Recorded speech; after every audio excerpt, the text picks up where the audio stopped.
Are you looking for a fantastic resource to help your grade 8 student excel in their CBC education? Then look no further. Today, I'm excited to share a demo of our CBC Grade 8 PDF ebook with audio.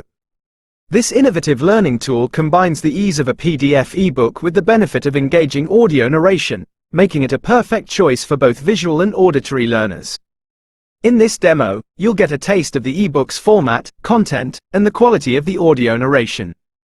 Watch till the end to see how this ebook can effectively support your child's learning journey. If you're impressed by what you see and hear, and want to get your own copy of this CBC Grade 8 PDF ebook with audio, simply follow the link below to purchase it. Don't miss out on this valuable resource. Foundations in Computer Science. The computer. The basic parts of a desktop computer are the computer case or system unit, monitor, keyboard, mouse, power cord. Each part plays an important role whenever you use a computer. Computer case. The computer case is the metal and plastic box that contains the main components of the computer, including motherboard, central processing unit, CPU, power supply. The front of the case usually has an on/off button and one or more optical drives. Computer cases come in different shapes and sizes. A desktop case lies flat on a desk, and the monitor usually sits on top of it. A tower case is tall and sits next to the monitor or on the floor. All-in-one computers come with the internal components built into the monitor, which eliminates the need for a separate case. Monitor. The monitor works with a video card, located inside the computer case, to display images and text on the screen. Most monitors have control buttons that allow you to change your monitor's display settings, and some monitors also have built-in speakers. Newer monitors usually have LCD, liquid crystal display, or LED, light-emitting diode, displays. These can be made very thin, and they are often called flat panel displays. Older monitors use CRT, cathode ray tube, displays. CRT monitors are much larger and heavier, and they take up more desk space. Keyboard. The keyboard is one of the main ways to communicate with a computer. There are many different types of keyboards, but most are very similar and allow you to accomplish the same basic tasks. Mouse. The mouse is another important tool for communicating with computers. Commonly known as a pointing device, it lets you point to objects on the screen, click on them, and move them. There are two main mouse types, optical and mechanical. The optical mouse uses an electronic eye to detect movement and is easier to clean. The mechanical mouse uses a rolling ball to detect movement and requires regular cleaning to work properly. Mouse alternatives. There are other devices that can do the same thing as a mouse. Many people find them easier to use, and they also require less desk space than a traditional mouse. The most common mouse alternatives are trackball. A trackball has a ball that can rotate freely. Instead of moving the device like a mouse, you can roll the ball with your thumb to move the pointer. Touchpad. A touchpad, also called a trackpad, is a touch-sensitive pad that lets you control the pointer by making a drawing motion with your finger. Touchpads are common on laptop computers.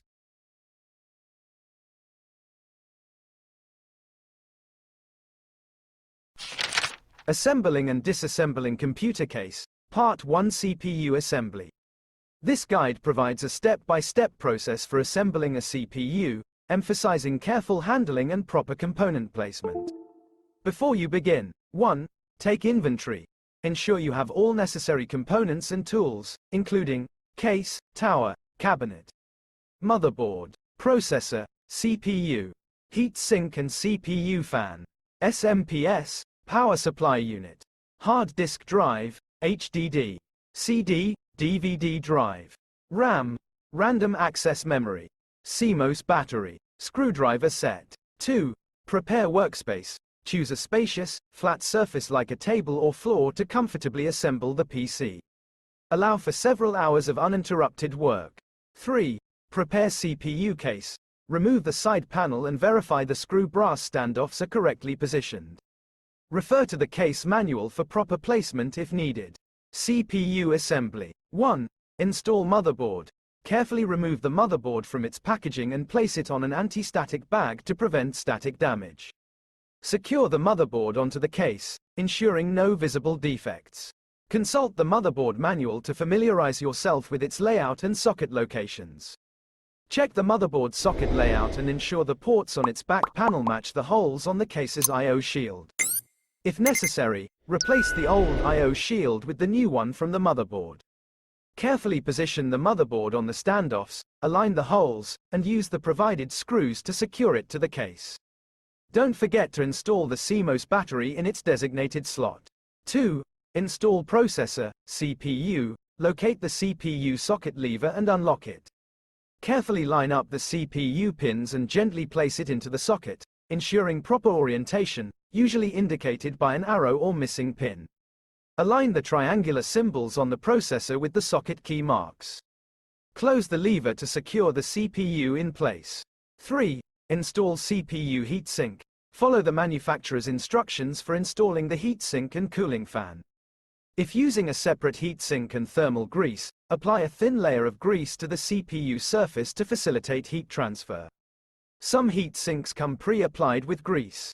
Secure the heatsink using the provided clips, following the manufacturer's instructions. Connect the CPU fan's power connector to the appropriate motherboard slot. 4. Install RAM. Locate the RAM slots and gently unlock the tabs on both ends. Insert the RAM modules into the designated slots, pressing down firmly but evenly until the clips on both sides snap into place. Refer to the motherboard manual for proper RAM slot configuration, especially if using dual-channel memory. 5. Install Power Supply Unit, SMPS. Place the SMPS in the designated location within the case. Refer to the manual if unsure. Secure the SMPS using the provided screws. 6. Install Hard Disk Drive, HDD. Locate the 3.5-inch bay within the case. Consult the manual if needed. Place the HDD securely into the bay and tighten the screws to hold it firmly. 7. Install CD, DVD drive. Locate the 5.25-inch bay within the case. Consult the manual if needed. Place the CD, DVD drive into the bay, aligning it properly, and tighten the screws to secure it. 8. Install expansion cards, optional. Expansion cards enhance your computer's functionality and can be placed on the motherboard's designated slots. Identify the compatible slot types, PCI, PCIe, AGP, for your expansion cards and the motherboard. Carefully insert the cards into the corresponding slots, ensuring proper alignment and secure connection. 9. Install system, rear cooling fan, optional. Locate the designated area for the system, rear cooling fan, typically below the SMPS. Secure the fan using screws or other mounting mechanisms provided. 10. Bus cable connection. Use SATA cables if your motherboard has SATA connectors, or PATA cables, IDE, for PATA connectors. Connect one cable from the HDD to the motherboard and another from the CD, DVD drive to the motherboard.